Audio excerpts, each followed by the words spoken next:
Jason Johnson. He is the president of the Law Enforcement Legal Defense Fund and a former deputy police commissioner in Baltimore. Good morning. Thanks so much for being with us. Good morning. Good to be with you. So, Jason, let's begin here with your experience as a former police officer and patrol officer. Can you give us some insight into what officers really face when they arrive at an apartment or a house and there's some kind of domestic violence thing going on? Well, officers understand that when they respond to a domestic violence call, they're really responding to an unknown incident. They can run the gamut from a minor disagreement till something much more serious, as what officers Moore and Rivera faced last week.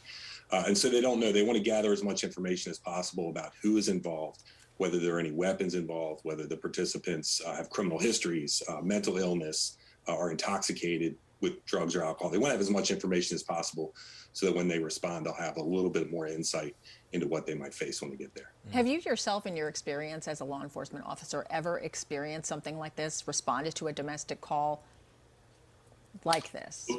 Look, not like this, thank God. But many domestic violence incidents are very volatile, and that's the real key ingredient here. That the officers, when they're responding, typically don't know much about what they're going to face, whether there are weapons involved, whether something like this might happen, but also just the emotions involved in a domestic violence or family violence incident. Those dynamics are the ingredient that's missing in most other types of calls for service that can lead to violent reactions toward law enforcement. Right. Yeah, it makes everybody wonder what goes through their mind as they're approaching this situation, not knowing what's on the other side of that door. Well, again, they're trained to expect the unexpected, and certainly what these officers face was the unexpected.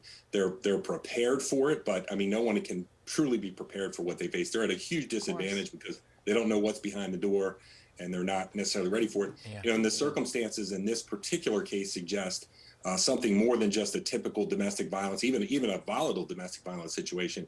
To me, it's more suggestive of an ambush where these officers were really drawn in for the sole purpose of being murdered. Except in this situation, that the mother who did call didn't believe that there were any weapons involved. She didn't know that there was a weapon in that room.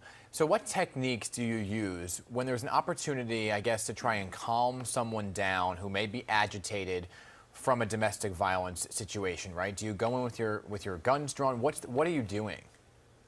Typically, no. If there's no indication that there are weapons involved, officers wouldn't normally go in with their guns drawn. The idea is really to try to de-escalate and diffuse the situation.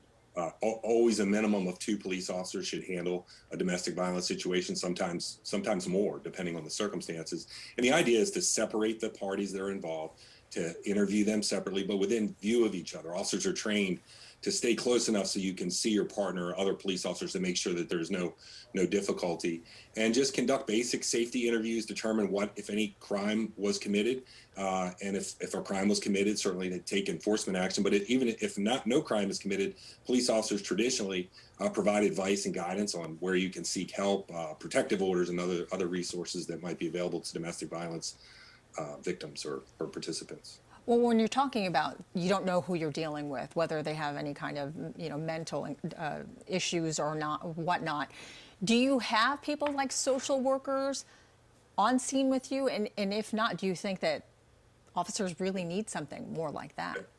That we always talk about that when these type of incidents happen. And most major law enforcement agencies, including the NYPD, do have a response system with mental health providers. Generally, they are not first responders, if for no other reason, because of this type of incident, certainly is possible. So I think it's important that we keep that in mind when we talk about social workers and other mental health professionals. They have an important role in law enforcement and in especially responding to mental illness and crisis. But as first responders, I think this is just sad evidence that police officers really need to be the first responder. Yeah, and there's been a lot of talk, right, Jason, about whether or not social workers, at least in New York City, it was talked about a lot during the campaign trail for the mayoral candidates about who should respond to what situation.